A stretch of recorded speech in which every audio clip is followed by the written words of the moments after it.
Balance sheet में provision. Sir फिलहाल हमारे पास एक ब्रेकिंग न्यूज आती है कि जस्टिस अरुण मिश्रा साहब फिलहाल अपने कोर्ट पे पहुंच चुके हैं और बेंच असेंबल हो चुकी है, तो थोड़े ही समय में आपको ये ऑर्डर आता हुआ दिखेगा। चर्चा हो रही है एडजस्टेड ग्रॉस रेवेन्यू के टेलीकॉम सेक्टर पर, जहां पर बहुत ही लंबी बहस के बाद आज सुप्रीम कोर्ट का डिसीजन आपको आता हुआ दिखेगा। रकम लगभग 1 लाख करोड़ रुपए अटकी हुई है, जो कि कुछ टेलीकॉम कंपनीज को सरकार को देनी है। अहम मुद्दा यह है, टेलीकॉम कंपनी समय मांग रही है कि आप हमें 10 साल, 15 साल या 20 साल का समय देंगे। सरकार इस बात पर अग्री कर चुकी है, लेकिन ये सुप्रीम कोर्ट का डिसीजन रहेगा कि फिलहाल क्या किया जाए। हमारे साथ फिलहाल फोन पर जुड़े हुए हैं हेमंत जोशी साहब। जोशी साहब जाने माने टेलीकॉम एक्सपर्ट हैं। हेमंत जी, बहुत ही कम समय है, संक्षिप्त में सिर्फ 1 मिनट में बताइए कौन से 2 अहम पहलू हैं जिन पर आपका ध्यान केंद्रित रहेगा। पहला पहलू तो शैलेंद्र जी कि उनको टेलीकॉम कंपनीज को टाइम मिलता है कि नहीं AGR ड्यूज भरने का। आइडिया बोर्डा उनको टाइम नहीं मिला तो फिर बैंक्रप्सी देख रही है, सामने बैंक्रप्सी दिख रही है, तो 28 करोड़ सब्सक्राइबर का क्या होगा। उनको दूसरे टेलीकॉम के पास जाना पड़ेगा। दूसरे टेलीकॉम में लोड है क्या, अवेलेबल कैपेसिटी है क्या लोड लेने की। This is strategic industry. कल से हमारे पास थोड़ा फैसला तो आता हुआ मुझे दिख रहा है कि सुप्रीम कोर्ट ने 10 साल का समय मेरे ख्याल से टेलीकॉम कंपनीज को दिया है इस समय के। जी हाँ, तो फिलहाल हमारे पास खबर आती हुई दिख रही है। जी हाँ, असीम जी बताइए क्या खबर है। जो मुझे पता चल रहा है 10 साल का समय मिला है ड्यूज देने के लिए। देखिए, सबसे बड़ी राहत जो है वो टेलीकॉम कंपनियों को 10 साल का वक्त जो है वो सुप्रीम कोर्ट ने दे दिया। 10 साल में AGR जो है रकम जो है वो चुकाई जा सकती है।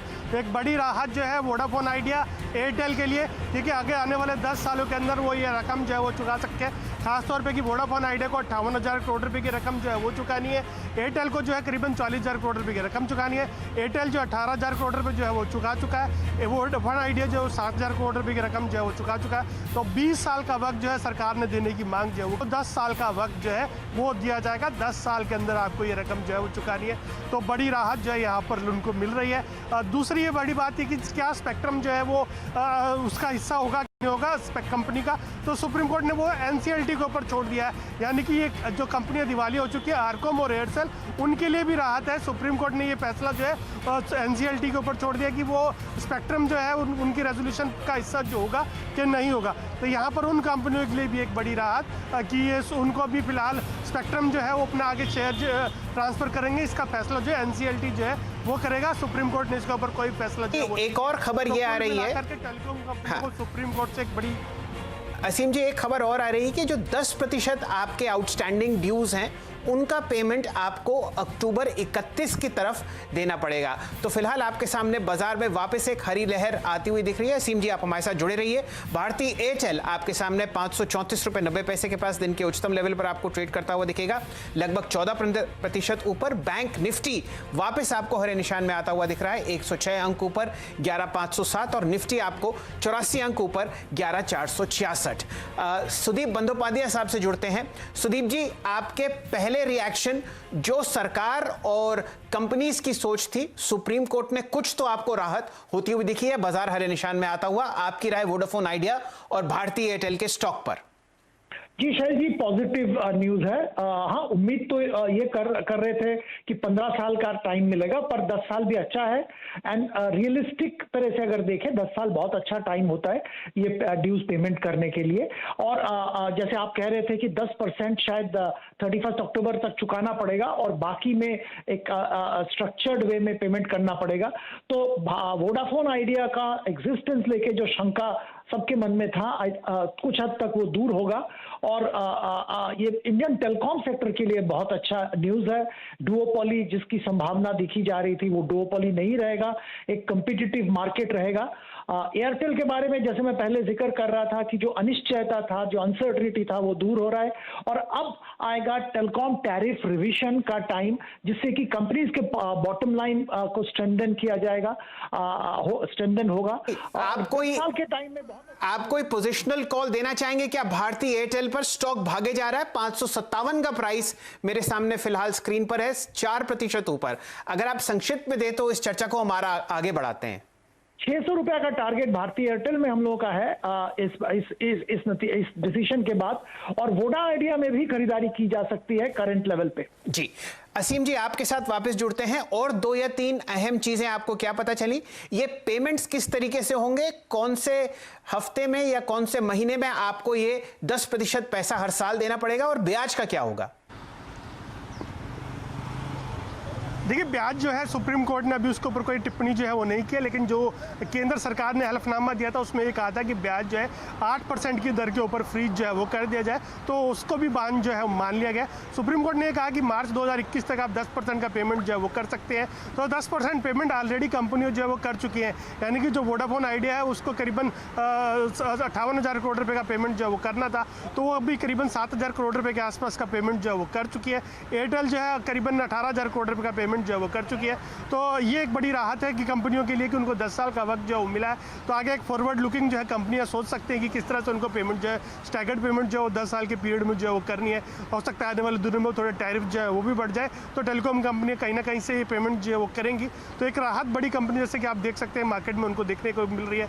दूसरा एक अहम हिस्सा ये भी था कि कंटेम्प्ट प्रोसीडिंग जो है डीओटी के खिलाफ जो है वो चल रही थी, तो सुप्रीम कोर्ट ने कंटेम्प्ट प्रोसीडिंग डीओटी को कर लिया, तो एक राहत वहाँ डिपार्टमेंट ऑफ टेलीकॉम को जो है वो भी मिली है। तो कुल मिलाकर के सुप्रीम कोर्ट की तरफ से एजीआर मामले पर राहत जो है टेलीकॉम कंपनियों को फिलहाल मिलती हुई जो है नजर आ रही है। चलिए, फिलहाल मेरे सामने जो डेटा आ रहा है उसमें यह है कि हर साल 7 फरवरी को आपको टेलीकॉम कंपनीज को एजीआर की किश्त भरनी होगी। 10 साल में आपको पेमेंट करना पड़ेगा। हरा निशान आप बहुत शानदार तरीके से भारतीय एयरटेल पर देख रहे हैं, 4% ऊपर। वोडाफोन आइडिया फिलहाल 10% नीचे चल रहा है। यहां पर चर्चा थी कि आपको कम से कम 15 या 20 साल मिलेंगे, लेकिन फिलहाल 10 साल का समय आपको वोडाफोन आइडिया को मिलता हुआ दिखा है सुप्रीम कोर्ट के द्वारा। एकदम जुड़ेंगे हिमांग जानी साहब से। आप सीनियर वीपी हैं मोतीलाल ओसवाल से सिक्योरिटीज से। जानी साहब, स्वागत है आपका। बताइए किस तरीके से आप इस डिसीजन को देखते हैं और कहां आपको टेलीकॉम सेक्टर जाता हुआ दिखता है पोजिशनली 1 साल के अंदर?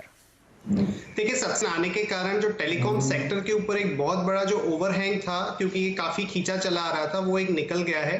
तो दैट्स अ बिग रिलीफ पूरे सेक्टर के लिए।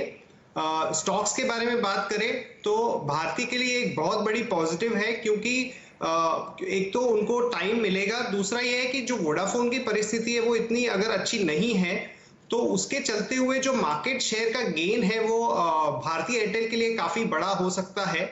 और मैं समझता हूं कि प्राइस हाइक और मार्केट शेयर गेन, ये दोनों के चलते हुए भारतीय एक हमारे लिए बहुत स्ट्रॉन्ग हाई कन्विक्शन पिक है, और उसमें हमारी जो टारगेट है वो लगभग 625 की है। तो भले वो स्टॉक आज 4% ऊपर है, पर क्योंकि स्टॉक ने लास्ट 2 महीने के अंदर अंडर परफॉर्म किया है, तो यहाँ पे एक बहुत अच्छा अट्रैक्टिव बाइंग इन्वेस्टर उसमें कर सकते हैं 1 साल के लिए। वोडाफोन के लिए मैं समझता हूं कि टाइम फ्रेम या 10 साल है या 15 साल है, कोई फर्क नहीं पड़ता, क्योंकि जिस तरह का कंपनी के ऊपर डेट है और जिस तरह का उसको पैसा रेज करना है, अगर वो पैसा 25-30 हजार करोड़ प्रमोटर उसके अंदर डालेंगे, तो ये कंपनी के अंदर रिवाइवल का कोई स्कोप बनता है। अभी के हालात में मैं नहीं समझता कि ये कोई बहुत बड़ी रिलीफ है, क्योंकि ज्यादा larger issue for them is कि बैलेंस शीट को कैसे मैनेज करेंगे इतने बड़े डेट के चलते हुए। जानी साहब, हमारे साथ फिलहाल अनिल कौशल साहब भी जुड़े हुए हैं। आप टेलीकॉम कमीशन के पुराने मेंबर हैं। कौशल साहब, स्वागत है आपका। एक जो बहुत परेशानी का दौर टेलीकॉम सेक्टर गुजरता हुआ दिखा पिछले लगभग 4-5 साल से, वो एक ओवरहैंग आपको हटता हुआ दिखेगा। सुप्रीम कोर्ट के इस अहम फैसले के बाद आप किस हिसाब से सेक्टर को देखते हैं और कहां आपको हरे निशान या ग्रीन शूट्स आते हुए दिखते हैं? देखिए, जो आज ये फैसला आया है, ये टेलीकॉम इंडस्ट्री के लिए बहुत ही फेवरेबल ये फैसला है, क्योंकि 15 साल की बजाय 10 साल में पूरी पेमेंट करनी है। तो जैसे वोडाफोन का उम्मीद थी कि उनके लिए काफी डिफिकल्टी है, भारती के लिए भी थी, पर वोडाफोन मुझे लगता है इतना बड़ा कंज्यूमर बेस है 30 करोड़ प्लस का, ये एक बहुत बड़ा नेटवर्क है, इसको ये छोड़ नहीं सकते। तो इन्वेस्टमेंट ये कर पाएंगे और अपना पेमेंट दे पाएंगे। तो जो बेसिक लोगों का कंसर्न था कि 3 की बजाय 2 ऑपरेटर न रह जाए, वो मुझे उम्मीद है कि अब ये 3 ऑपरेटर ही रहेंगे। और वोडाफोन के लिए बहुत इंसेंटिव है कि वो इस पे कुछ इन्वेस्टमेंट करे, अपना नेटवर्क को एक्सपेंड करे, तो रेवेन्यू के बहुत अच्छे चांसेस हैं। तो मैं समझता हूँ टेलीकॉम इंडस्ट्री के लिए एक बहुत ही फेवरेबल फैसला आया है।